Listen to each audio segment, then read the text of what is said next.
The last figures published yesterday show that 6.8 million Nigerians commenced their registration online, that is the pre-registration option, while 1.2 million citizens completed the process through the physical or in-person option.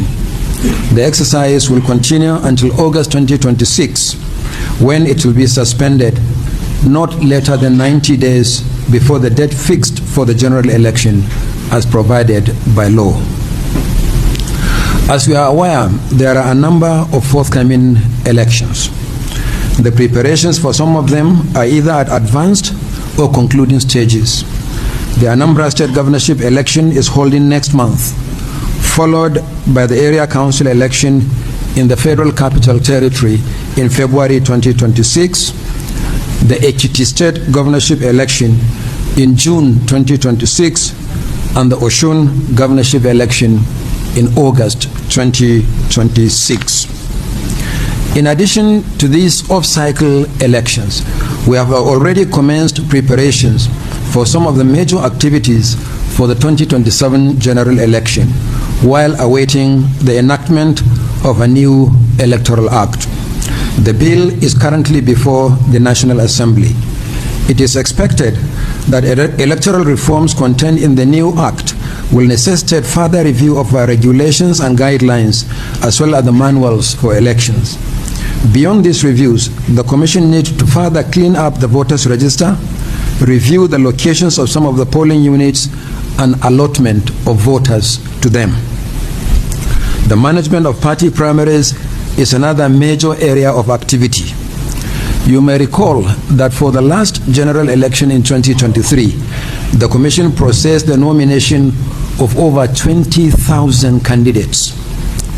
Furthermore, election logistics involving the procurement, production, and transportation of huge quantities of materials by road, by air, and by sea are monumental undertaking. So too is the recruitment and training of election officials, voter education, and engagement with stakeholders. The prevailing insecurity and natural emergencies such as floods in some parts of the country have dislocated many citizens who must be given the opportunity to exercise their franchise. Doing so may require a review of our existing framework for voting by internally displaced persons. Over the years, we achieved a lot in responding to challenges and monitoring or introducing many innovations. We have consolidated the biometric register of voters and replaced many of our manual processes with digital platforms and applications. These include the nomination of candidates, submission of polling and collation agents by political parties, accreditation of national and international observers and the media for elections, voter accreditation and result management. In addition, with the support of development partners, we have introduced various technologies to improve diverse aspects of election management, such as the easy location of election facilities, management of collation and returning officers, virtual training of electoral staff, management of political parties' finances and audits, as well as the overall monitoring of elections using our Election Monitoring and Support Center, the EMSC. Indeed, we have made tremendous progress, but a lot more needs to be done. And knowing the enormity of the challenges ahead, having been privileged to serve the Commission for 10 years, with only a few more weeks to serve, I have taken a decision and conveyed same as provided by Section 306, subsections 1 and 2 of the Constitution of the Federal Republic of Nigeria, 1999, as amended. In the interim, I am handing over to one of the most senior national commissioners by date of appointment. Following consultation with other national commissioners, Mrs. May Agbamuche Mbu will serve in acting capacity pending the appointment of a substantive chairman of the commission. I hope that this will afford the appointing authorities adequate time to appoint a new chairman. It will also enable the new chairman to quickly settle down to the task of conducting elections and electoral activities in Africa's most demographically and logistically complex environment. I want to express my profound appreciation to members of the Commission and to our resident electoral commissioners for the excellent working relations we shared. Since 2015, I have worked with 24 national commissioners and 67 resident electoral commissioners. So also to the staff of the Commission, those involved in elections or vastly knowledgeable about election management understand the conduct of elections and what it entails. I will forever cherish the support of successive secretaries and staff of the Commission nationwide. Together, we innovated and managed the Commission's enormous responsibilities, sometimes on the verge of breaking down. I also enjoyed tremendous support and goodwill from members of the National Assembly, particularly successive chairmen and members of the committees on electoral matters. So too, from political parties, the National Peace Committee under the chairmanship of our respected former head of state, General Abdulsalami Abubakar GCFR, friends from the civil society, the media, and the labor unions, particularly those responsible for electoral logistics by road and by sea. I must also appreciate the development partners for their support. The security agencies have been exceptional in securing the environment without which the conduct of elections will be impossible in some locations. I also thank my colleagues from the university system who played critical roles at the various stages of elections. I must also appreciate the National Youth Service Corps, the NYSC, without whose participation the management of election at polling unit level will be a nightmare. Young Nigerians serving in the NYSC are among the most educated and most patriotic and also most knowledgeable election officials I have worked with. I also thank my family for their patience and support throughout the last 10 years. Above all, I thank Nigerians for their comments as well as criticisms, which encouraged rather than discouraged us to persevere. Today, we are presenting two books to the public. The first, entitled Election Management in Nigeria 2015 to 2025, is a compendium of all activities carried out in the last 10 years under my watch. The second book, entitled Innovations in Electoral Technology 2015 to 2025, more specifically dwells on the new technologies introduced by the Commission in the last 1 decade. The two publications are enclosed in your folders for this meeting and have already been uploaded to our website for public access. All that remains at this point is for me to pray that God may continue to bless our country and our democracy. It is now my pleasure to sign my official handing over notes and present the same to Mrs. May Agbam Buchembu to do the same. And thereafter, I will hand over the handing over notes. And from that point, I will take my exit. There are 4 solutions that we can use to force INEC to conduct free and fair elections. 4 solutions. These 4 solutions, if we implement them even 50%, then rigging in election in Nigeria will be a thing of the past, gone and forgotten. Not even a 5-in-1 Tinubu will be able to rig 2027. Yes, 5-in-1 Tinubu.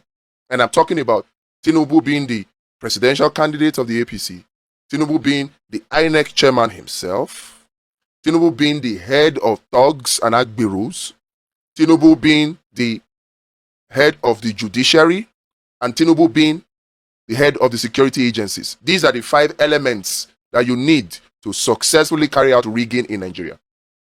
Now, if we put these 4 solutions into play, a 5-in-1 Tinubu cannot rig elections, because these solutions, they guarantee 100% election transparency. And that is the foundation for free and fair elections. let's not get distracted. Tinubu knows he can't win a free and fair election. He knows. It doesn't look like he's planning to have free and fair elections. Just take a look at what he's doing with INEC. Take a look at what he's doing with the governors. Take a look at what he's doing in Nigeria. He knows his only option, if he wants to remain in power beyond 2027, now to rig. Now there is the issue of, coalition. I am happy that the coalition is taking shape. Finally, Peter Obi has come out to announce that he is for the coalition. In fact, he has even openly declared his willingness to do only one term so that power can return back to the North after 2031. He has declared that willingness. And he has also declared willingness to work with El-Rufai. And I believe that will be a game changer. That improves his chances a lot. But, and there is a big but, all of these coalition talks will only yield fruits if there is free and fair election in Nigeria. This is 2025, and we're talking about Tinubu, not 2015, and certainly not a Goodluck Jonathan. Goodluck Jonathan was free, gave INEC a free hand, and whatever happened in 2015 happened. In 2025, as we build up to 2027, do you really and honestly think that a Tinubu will give INEC free hand to conduct free and fair elections? Does it look like it? We already have an INEC that is under the thumb, the control of the APC and Tinubu, an INEC that is now becoming clearly partisan. Do you think that even if we had electoral amendment, that this INEC or the INEC under the next appointee of a Tinubu will give us free and fair elections? Give us? No. Can we take it? Yes. We must force free and fair elections on INEC and on Tinubu in 2027. And there are 4 solutions to do just that. But we can only do it if we do it together. This is not the time to be acting individualistic. No. This is not the time to bother yourself. Oh, is it my solution? Even if you want to build your solution, we will support you. But make sure that it is along these 4 lines. We are de-weaponizing poverty. We are de-weaponizing impunity. We are de-weaponizing political parties. They have been weaponized. And we are de-weaponizing voter apathy.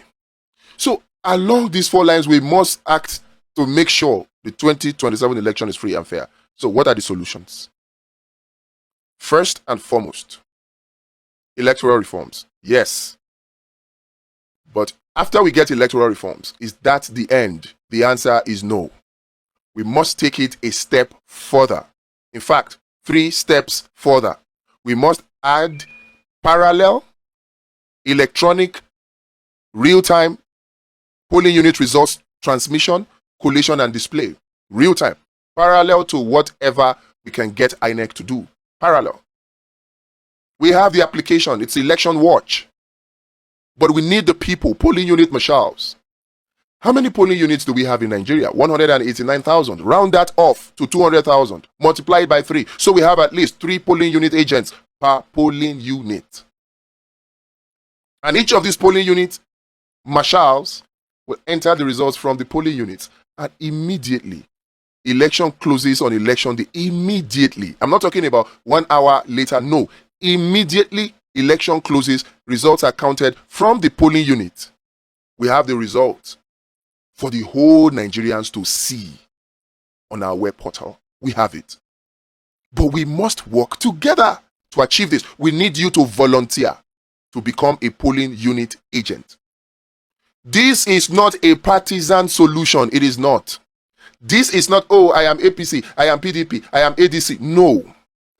This is a solution for all Nigerians. This is not a, oh, I am obedient, oh, I am Showore, I am, no.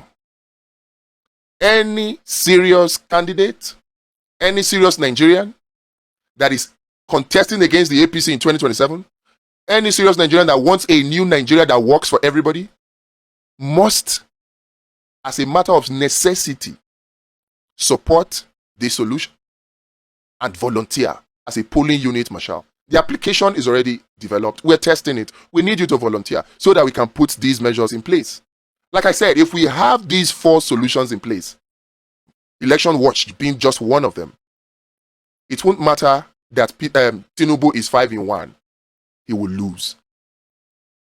And if we don't have these solutions in place, it won't matter that Peter Obi, El Rufai, Amechi form the biggest coalition. It won't matter because they will be rigged out. And then they will tell you, go to court.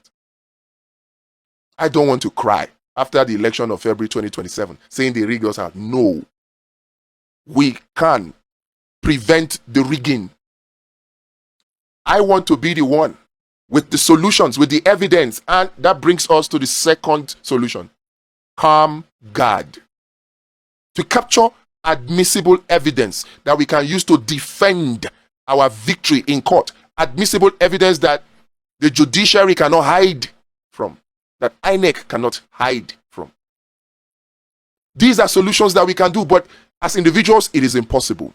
But if we work together, easily achievable, but difficult. Now, we must now come together to make sure we achieve it.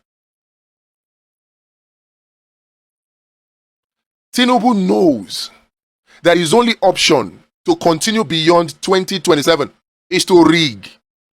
And he's not hiding it. So if anybody is serious about a Nigeria that works, coalition is not the answer. I say it. If we have free and fair election in Nigeria today, if it is guaranteed, Peter Obi does not need a coalition. He doesn't. He will win. Tinubu will lose. I've said it. If free and fair election is guaranteed in Nigeria and you bring a goat, you wear agbada on the coat to contest against Tinubu, he will lose. And that's why Tinubu is not planning to give you free and fair elections. The signs are there. But we can resist it and defeat whatever rigging arrangements they put in place. They are planning for rigging on election day. But do you know what? They are taking it beyond that. They are planning for rigging leading to election day. Do you know that there is a type of rigging that takes place before election day even comes? That is where you have weaponized poverty, weaponized impunity, weaponized political party. These are tools to rig election before the election even starts. And the whole aim of these weaponized political parties, weaponized impunity, weaponized poverty, the whole aim is voter apathy. Such that the only few voters that come out to vote, they are buyable. So they are using these tools to prime Nigerians for voter apathy and for vote selling and vote buying. So we cannot just focus on only election day and say we have done the job. No, we've done the job for election day, Camp Guard and Election Watch. They take care of rigging on election day. But you see, Well Fund, Law Patrol, and Abundance Party, they take care of rigging leading up to the election day. And we must take both of them together to completely eradicate rigging in 2027. Well Fund is a tool to de-weaponize poverty in Nigeria. It is a scheme that helps Nigerians to fish, not simply give them fish. You've heard it. Give a person a fish, you feed him for the moment, the next moment he's hungry, there's nothing you can do because you don't have infinite resources. But teach him to fish, you have fed him for life. Now, if you take it further and you help him to fish, you have fed a whole country. That is exactly what Well Fund seeks to do. Financial support for feeding in exchange for participation in agricultural food production. Well Fund will not only empower Nigerians, put food on their table, it will reduce the cost of food and increase our hard currency earning from food, because food will be surplus within a very short time with well fund. And when you have a people that are empowered, they won't sell their vote for 500 naira or 1,000, because they know from well fund they get way more than that. So well fund will help to de-weaponize poverty. Weaponized impunity will be handled by law patrol. Law patrol will take care of weaponized impunity, leading up to the 2027 election. And then Abundance Party is the tool to de-weaponize political parties. Right now, political parties have been weaponized. Even if you look at the so-called coalition right now, it is the same recycled old politicians that are forming this coalition. Yes, I will be okay with it if somebody like a Peter Obi can emerge as a presidential candidate, but it only takes care of the presidency. What about those at the National Assembly, those in the state, those in the local government? The political parties as they currently exist in Nigeria have been weaponized against credible candidates. No credible candidates with integrity and capacity and character will participate in politics as it is practiced by political parties in Nigeria today. No credible candidates will do it. Only those who, and they are very few, in fact, very rare, like Peter Obi, very rare. How many of you Nigerians can take 100 million naira to go and buy form to become president of Nigeria? Well, now why even see the 100 million? How many Nigerians have 100 million naira today? And it's not only 100 million naira. 100 million is just for form. There's expression of interest. So then you now talk about money to buy delegates. After money to buy delegates, you will have to settle some bills for the political parties. They go knock you bill. And after that, you have to now start thinking about how you're going to spend money on some people at INEC, spend money on some people in the security agency, spend money on some people to buy votes and all that. Before you know it, to become president, you're looking at 20 billion naira. Number one, how many Nigerians can afford that? And in any case, why would you think that somebody will spend 20 billion naira to become president and then the person will come and care about you when his official legitimate salary is not up to even 100 million or 1 billion? He must steal. So the political parties as they currently exist have been weaponized against Nigerians. So we must de-weaponize political party, and the tool to do that is the Abundance Party of Nigeria. These are the tools. But the one that is very critical right now is the election day solution to stop rigging. And that's Election Watch, which needs you to volunteer to become a polling unit marshal. It's at no risk to you. I know many of you are afraid. Yes, you don't want a situation whereby you talk and then they come and remove the food from your table. I can understand that. But this does not put you at risk. You are not at risk of being shot. You are not at risk of losing your source of livelihood. No risk to you. By the end of the day, you stand to benefit from a Nigeria that works, where you will be able to earn much more than you are earning today. So no risk. There is 100% anonymity when you volunteer as a polling unit marshal. 100% safe. But the impact of your action will be felt years to come, because it will birth a new Nigeria that works for all of us.